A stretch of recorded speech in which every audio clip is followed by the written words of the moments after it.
दक्षिण सोलापूर तालुक्यातील मंद्रुप येथे 4 वर्षांपूर्वी स्वतंत्र अप्पर तहसीलदार कार्यालय उभारण्यात आले होते। सुरुवातीच्या काळात तहसीलदार उज्ज्वला सोरटे त्यानंतर राजशेखर लिंबारे यांनी पदभार सांभाळला होता। तहसीलदार राजशेखर लिंबारे यांच्या बदलीनंतर तहसीलदार नरहरी यांनी पदभार स्वीकारला। नरहरी यांनी पदभार स्वीकारल्यानंतर सुरुवातीच्या काळात त्यांनी अनेक शेतकऱ्यांचे प्रश्न मार्गी लावले, परंतु निवडणुकीच्या पार्श्वभूमीवर तहसीलदार नरहरी हे नेहमी गैरहजर राहिल्यानं नागरिकांची गैरसोय होत असल्याचं दिसून येते। तहसीलदार वेळेवर हजर नसल्यानं मंद्रुप व परिसरातील सर्वसामान्यांची कामं खोळंबली आहेत। कार्यालयात उशिरा येणाऱ्या अधिकाऱ्यांच्या विरोधात तीव्र आंदोलन करण्याचा इशारा भाजपचे नेते तथा ग्रामपंचायत सदस्य शिवपुत्र जोडमोटे यांनी लोकप्रधान न्यूज चॅनलच्या माध्यमातून प्रशासनाला दिलाय। नारायण घंटे, लोकप्रधान न्यूज, मंद्रुप। नमस्कार, मी ग्रामपंचायत सदस्य शिवपुत्र जोडमोटे।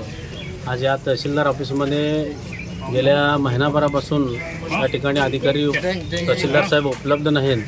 निवडणुकीच्या कारणानं आम्ही त्या ठिकाणी समजून घेतलो 15-20 दिवस निवडणूक संपून सुद्धा आज लोकसभेचं शपथविधी झाला तरी सुद्धा ऑफिसमध्ये अधिकारी उपलब्ध नसल्यामुळे या ठिकाणी जवळपास 300-400 लोक रोज येऊन रिटर्न चाललेले आहेत। त्यामुळं या ठिकाणी एक कायमस्वरूपी अधिकारी तहसीलदार साहेबांना असणं गरजेचं आहे आणि आता निवडणुका संपल्यानंतर ते निवडणुकीची कारणाच्या या ठिकाणी लोकांना सांगितलं जात आहे। त्यामुळं मी ग्रामपंचायत मंद्रुपच्या वतीनं अशी मागणी करतो आदरणीय आमदार साहेबांना किंवा कलेक्टर साहेबांना किंवा या ठिकाणी जो अधिकारी असेल तो नियमितपणे या ठिकाणी लोकांसाठी उपलब्ध व्हावा।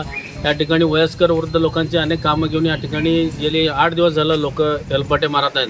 त्यामुळं जेणेकरून त्या अधिकाऱ्यांना आपण आदेश द्यावा की या ठिकाणी आपण वेळेवर, आता जवळपास 1 वाजत आले अजून पण या ठिकाणी कोणी उपस्थित नाही आहे। त्यामुळं आम्ही मंद्रुप ग्रामपंचायत उपसरपंच आणि सर्व सदस्य आणि या आजूबाजूल्या या 40 खेडेगावातील लोकांच्या वतीनं आम्ही या ठिकाणी मागणी करतो, आपण वेळेवर या ठिकाणी उपस्थित राहावं आणि लोकांची कामाची दखल योग्य ते वेळेवर घ्यावं।